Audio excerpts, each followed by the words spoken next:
ಶುಭೋದಯ, ನಮಸ್ಕಾರ, welcome to Yoyo Kannada. ಬನ್ನೀಗ ನೋಡೋಣ ಶನಿವಾರಪೇಟೆಯಲ್ಲಿ ಚಿನ್ನದ ಬೆಲೆ.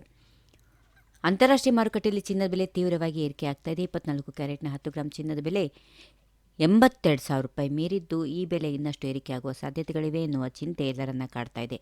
1 ಲಕ್ಷ ರೂಪಾಯಿ ಗಡಿ ದಾಟುವುದೇ ಎನ್ನುವ ಪ್ರಶ್ನೆ ಸಹಜವಾಗಿ ಮೂಡ್ತಾ ಇದೆ. ಬೆಂಗಳೂರಲ್ಲಿ 22 ಕ್ಯಾರೆಟ್ನ 10 ಗ್ರಾಂ ಚಿನ್ನದ ಬೆಲೆ ಕಳೆದ 6 ದಿನಗಳಿಂದ ನಿರಂತರವಾಗಿ ಏರಿಕೆ ಆಗ್ತಾ ಇದ್ದು, ಇಂದು 82,730 ರೂಪಾಯಿಗೆ ತಲುಪಿದೆ. ಇದು ಹಿಂದಿನ ಬೆಲೆಗಳಿಗಿಂತ 860 ರೂಪಾಯಿ ಹೆಚ್ಚಾಗಿದೆ. ಆಭರಣಗಳಲ್ಲಿ ಬಳಸುವ 22 ಕ್ಯಾರೆಟ್ ಚಿನ್ನದ ಬೆಲೆ ಸತತವಾಗಿ 6ನೇ ದಿನ ಕೂಡ ಏರಿಕೆಯಾಗಿ 750 ರೂಪಾಯಿ ಮತ್ತು ಜೀವಿತಾವಧಿಯ ಗರಿಷ್ಠ 75,250 ರೂಪಾಯಿ ಆಗಿದೆ.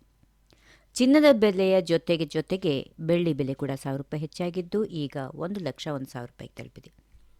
ಚಿನ್ನದ ಬೆಲೆ ಏರಿಕೆಗೆ ಹಲವಾರು ಕಾರಣಗಳಿದ್ದು, ಚಿನ್ನ ಸಾರ್ವಕಾಲಿಕ ದಾಖಲೆಯತ್ತ ಸಾಗ್ತಾ ಇದೆ. ಪ್ರಸ್ತುತ ಚಿನ್ನದ ಬೆಲೆಯಲ್ಲಿ ಸಾಕಷ್ಟು ಏರಿಳಿತಗಳು ನೋಡ್ತಾ ಇದ್ದೀವಿ. ಪ್ರಸ್ತುತ ಬೆಲೆ ಚಿನ್ನ ಖರೀದಿ ಮಾಡುವವರಿಗೆ ಸ್ವಲ್ಪ ಕಷ್ಟಕರವನ್ನು ನೀಡ್ತಾ ಇದೆ.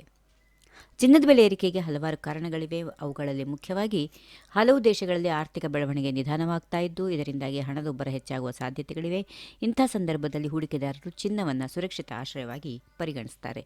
ಇನ್ನು ಚಿನ್ನ ಭಾರತದ ಸಂಸ್ಕೃತಿಯಲ್ಲಿ ವಿಶೇಷ ಸ್ಥಾನವನ್ನು ಹೊಂದಿದ್ದು, ಉತ್ಸವಗಳು, ಮದುವೆಗಳನ್ನು ಹೀಗೆ ಹಲವಾರು ಸಂದರ್ಭಗಳಲ್ಲಿ ಚಿನ್ನದ ಬಳಕೆ ಹೆಚ್ಚಾಗಿ ಮಾಡ್ತಾರೆ. ಕೇಂದ್ರದ ಬ್ಯಾಂಕ್ಗಳು ಬಡ್ಡಿದರಗಳನ್ನು ಕಡಿಮೆ ಮಾಡಿದಾಗ ಹೂಡಿಕೆದಾರರು ಚಿನ್ನದ ಕಡೆಗೆ ತಿರುಗುತ್ತಾರೆ. ಇದು ಬೆಲೆಯನ್ನು ಹೆಚ್ಚಿಸುತ್ತದೆ. ಡಾಲರ್ನ ಮೌಲ್ಯ ಕಡಿಮೆಯಾಗಿದ್ದಾಗ ಚಿನ್ನದ ಬೆಲೆ ಹೆಚ್ಚಾಗುತ್ತೆ, ಏಕೆಂದರೆ ಚಿನ್ನವು ಅಮೆರಿಕ ಡಾಲರ್ನಲ್ಲಿ ವ್ಯವಹಾರಗೊಳ್ಳುತ್ತದೆ. ಈ ವಿಡಿಯೋ ನಿಮಗೆ ಇಷ್ಟವಾದಲ್ಲಿ ಲೈಕ್ ಮಾಡಿ, ಶೇರ್ ಮಾಡಿ, ಸಬ್ಸ್ಕ್ರೈಬ್ ಮಾಡಿ.